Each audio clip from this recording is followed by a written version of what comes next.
Now what you just saw was basically the very close range of technique 1.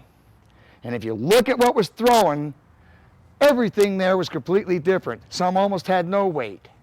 All the weight distribution was different.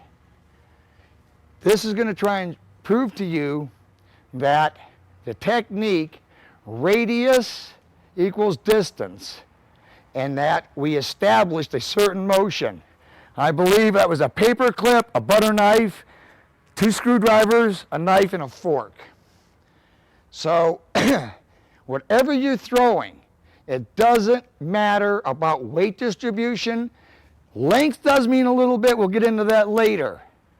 But the important thing is you maintain your ability to maintain your radiuses. Radius equals distance, and I can't say that enough in this program. Now you take a look, common paper clip bent straight. That's high dense foam. That penetrated that much. Okay, we talked earlier, kill, maim, stun, distract. Okay, certainly this isn't going to kill somebody, but thrown into their face, it is definitely going to distract them. I'm going to jump in here just for a second to let you know that there's a free throwing knife waiting here for you.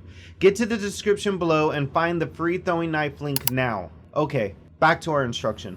Now, the first technique that we're going to teach is technique 1, but we always teach technique 1 in conjunction with the palm throw. And there's a very slight difference. In technique 1, we're holding the knife like this. In a palm throw, we take a quick shift, and we're actually throwing the knife as our palm is a launch point. Now, there's a slight difference on how the knife reacts. We go back to the physical principle of power throwing. When you release, and we're not using our wrist, with a technique 1, watch what happens when I release.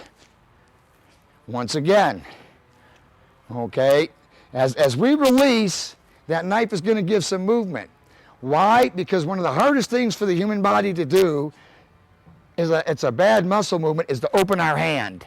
It's going to imply a force on the knife. When we use a palm throw and we release, that knife is always going to drop straight down.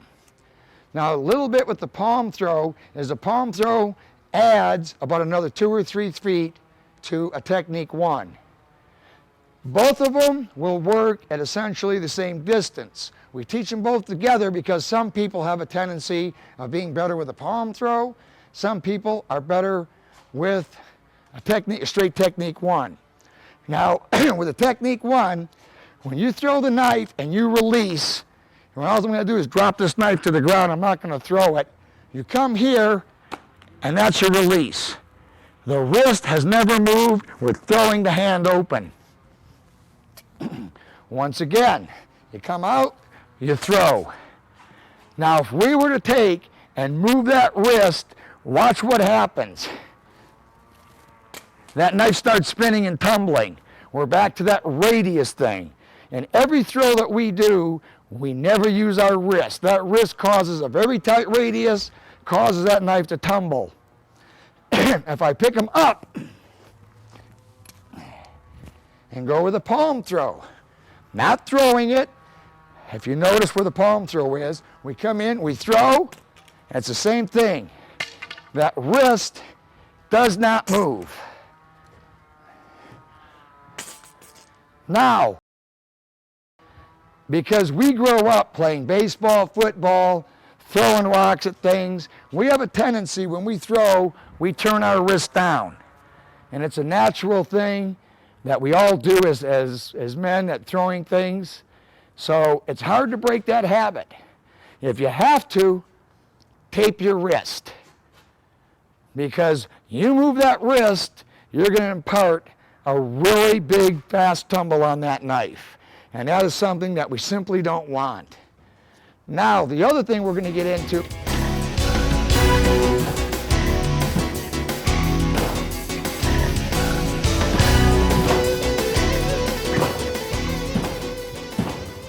Thanks for watching our video lessons here at TRS Direct. Hit the like button down below and consider subscribing to our channel here on YouTube. hit the bell icon, and we'll send you a notification when there's a new lesson available. Thanks again for watching.